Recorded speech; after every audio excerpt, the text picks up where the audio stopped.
नमस्कार, colonel Ajay, CEO Ajay astro money group first global astro finance digital channel से आपसे मुखातिब होता हूं। आज 21 अगस्त सन 2023।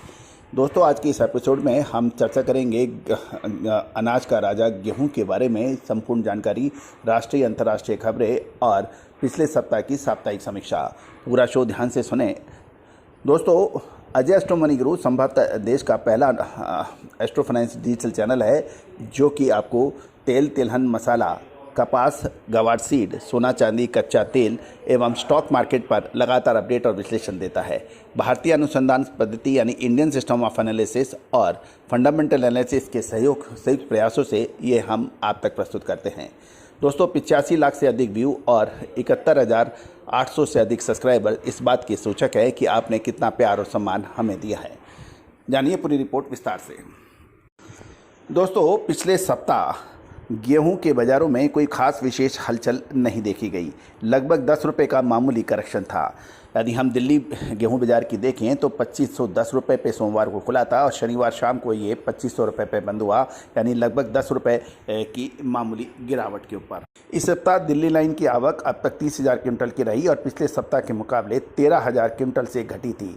इस सप्ताह के दौरान सप्ताह दर सप्ताह की बात करें तो पिछले सप्ताह 13,000 क्विंटल की अराइवल दिल्ली के बाज़ारों में कम नज़र आई थी।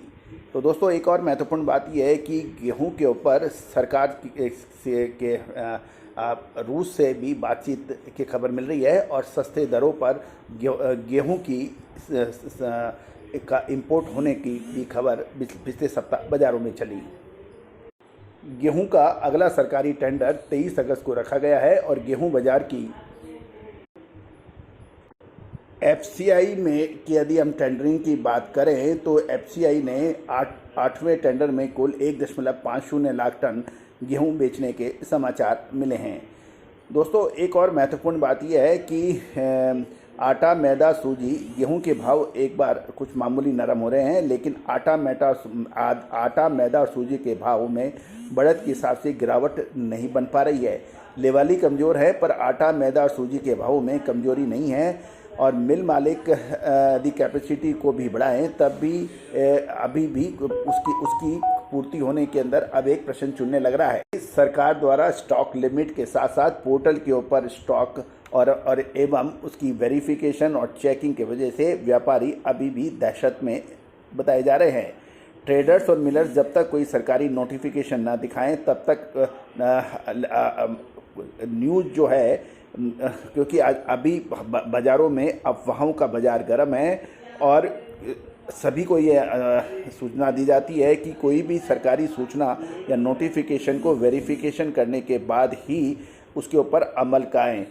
दोस्तों, बाज़ार में गेहूं के आयात को लेकर भी अलग अलग अटकलें घूम रही है। सरकार इस रशिया से बात कर रही है कि सस्ते दरों के ऊपर गेहूं का आयात हो, लेकिन अभी ये चीज़ कंफर्मेशन नहीं आई है। अगस्त के महीने का यदि हम वेदर की बात करें तो अगस्त के महीने में अब तक बारिश कम रही और लगभग न के बराबर। ऐसी स्थिति में रही थी खरीफ की फसलों को और अधिक नुकसान हो सकता है। गेहूं की अंतर्राष्ट्रीय बात करें तो सीबॉट में वायदा कारोबार में शुक्रवार को अपने निचले स्तर से 4% का ऊपर ट्रेड करा है और राइटर्स ने की सूचना ये भी है, भारत इंपोर्ट ड्यूटी पर अंकुश लगाने के लिए गेहूं की आयात करने के लिए रूस के साथ बातचीत कर रहा है। यूक्रेन की 2023 की अनाज की फसल के लिए अपना पूर्व अनुमान 48.9 मिलियन से बढ़ाकर 53.1 मिलियन मैट्रिक टन कर दिया है। बड़ी रूसी गेहूं, ये जो एक और विशेष बात है कि रूसी गेहूं की फसल और निर्यात की उम्मीद के आधार पर ही सीबॉट का गेहूं का वायदा अब ज़्यादा विचारणीय हो रहा है। आने वाले समय के अंदर सितंबर अक्टूबर महीने के अंदर गेहूं के अंदर विशेष मूवमेंट बनने की पूरी संभावनाएं बन रही हैं।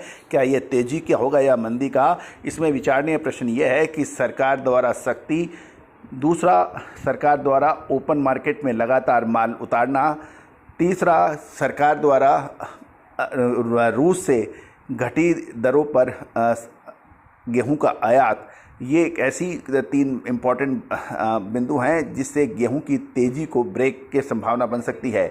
दूसरी ओर सरकारी गोदामों के अंदर पर्याप्त स्टॉक के ऊपर एक प्रश्न चिन्ह, बढ़ती हुई डिमांड के ऊपर की पूर्ति में एक पूर्ति और मौजूदा स्टॉक और आयातित कितना स्टॉक होगा उसके ऊपर निर्भर। तीसरा, कुछ फंडामेंटल और एस्ट्रोलॉजिकल कैलकुलेशन कुछ अलग। ये सारी चीज़ों का अनुमान और विश्लेषण करने के लिए प्राप्त करने के लिए आप हमसे गेहूं की विशेष रिपोर्ट प्राप्त कर सकते हैं। दोस्तों, आपको याद होगा गेहूं एवं अनाज, चाहे वो गेहूं हो, चावल हो, मक्का हो, बाजरा हो, इन सभी पर हमारी विशेष रिपोर्ट सही साबित हुई हैं। अधिक जानकारी के लिए पेड रिपोर्ट के लिए संपर्क करें।